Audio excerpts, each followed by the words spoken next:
Today I'm going to talk a little bit about search marketing, what it is, for those of you who don't really know about this channel. Then I'm going to mention, in particular, managing your reputation. So in terms of monitoring what the buzz is the chatter online, what people are saying about you and your brand, which is the theme of today. And also specifically about how you can react to bad press or good press, and how to use that to your benefit. And also how to minimize the risk of that occurring as well through preventative measures. Pay-per-click itself, if you want to get a campaign, you want to get an advert live on the internet, it's the quickest way to do it. You can set up a campaign now using something like AdWords, and your campaign's live in minutes. It's a very dynamic form of search marketing or advertising, because you can put your advert online, take it offline. You can increase your bids, and in terms of pay-per-click, what that means is that as an advertiser, you're charged every time someone clicks on your advert in paid search. So you have to decide what you're prepared to pay for that position.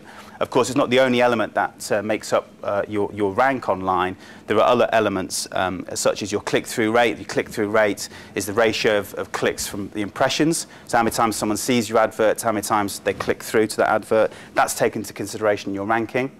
As well as the page in which the customer lands on, and the content of that landing page, and how relevant that is to the original search. All those things make up your ad rank. In terms of pay-per-click, you can impact that on an hourly basis, a daily basis, whatever frequency you wish.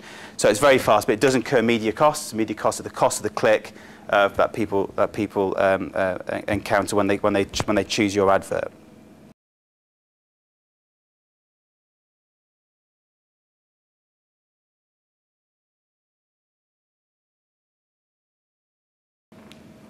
So then why aren't we doing anything? Well, we have some things in our business context, like a lot of large organisations, which make it quite difficult for us to grab the nettle.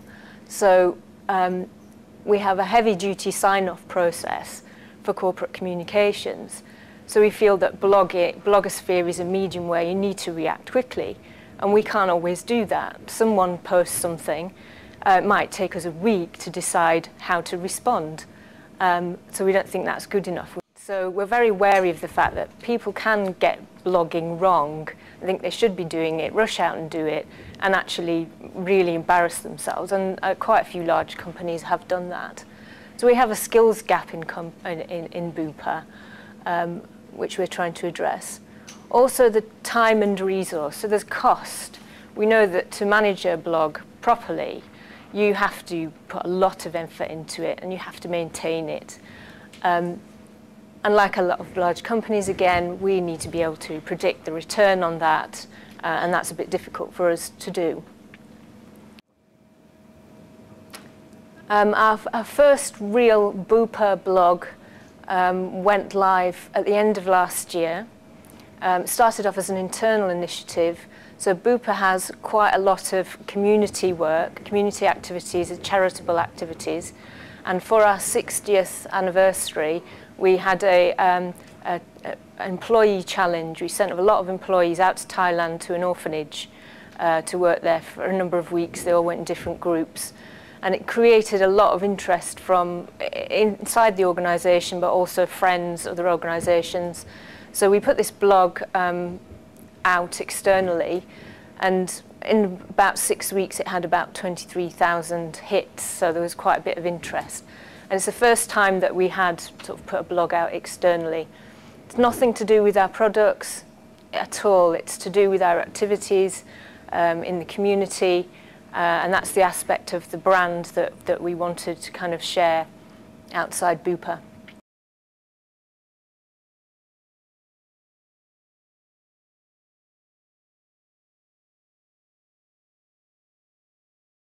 Right, what I was going to show was give you a couple of examples maybe of where all these conversations are actually taking place, and give you an idea of maybe even getting involved yourselves as well, because it's all well and good following them and tracking them and stuff like that, but I think one of the best ways to understand how it's working is to be involved and just to see what's going on, getting your fingers dirty on the keyboard, you might say. So a couple of examples here. What I'll do is, how many people have a blog at the moment? Do we have a few that are Righto, yes, yeah. What I'll try and do is show how quick you can actually get a site going with one article. And I'll show you that. In a couple of other examples of how to do it really, really quick. An idea of maybe what you want on your blog if you decide to go down that route, some of the key sort of tools and elements. And then I'll also show you maybe how people are actually connecting with each other and how they're sharing information and that sort of thing. Because that's invariably how you might say bad news, but also good news can be spread at a rapid pace.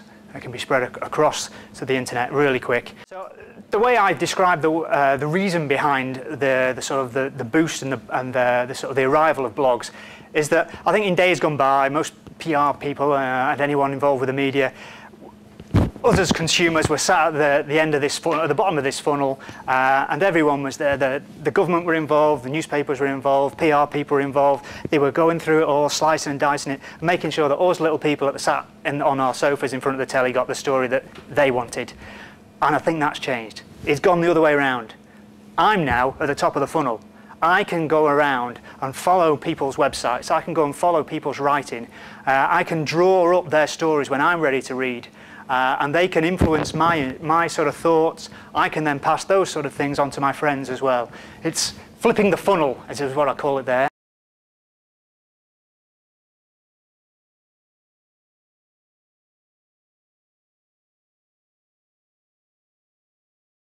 What we've used to build our business, the plan, as Spike Milligan once said, if you haven't got a plan, nothing can go wrong. I think that's pretty much what we adopted from day one. Resources. I'm sad to say, even having an online business, we are extremely traditional. We have to have all of the things that makes it hang together. There is no great magic. There are no big bags of cash arriving every day at the door, sadly, but there we go. It's a horrible panic business. It's a bit like you get on the plane, that's the first bit of stress over, you get off at the other end, you're looking for your car, you might be on your own, you might be with the family or whatever, but it's not a particularly good, it's a very difficult customer support business to be involved with. We weren't geared up for that. What we knew we could do was just drive a lot of visitors to a website, and we happened to be in the car hire space. Commercially it was a very good place to be as well. Compared to lots of travel areas, there's still, I'd like to think, a few pounds to be made there. We do, but agree with them. Figures for this year, 08-09, currently are on track to be around about 30 million. That is a real estimate. We will comfortably do in excess of 20. We should comfortably do in excess of 100,000 rentals a year.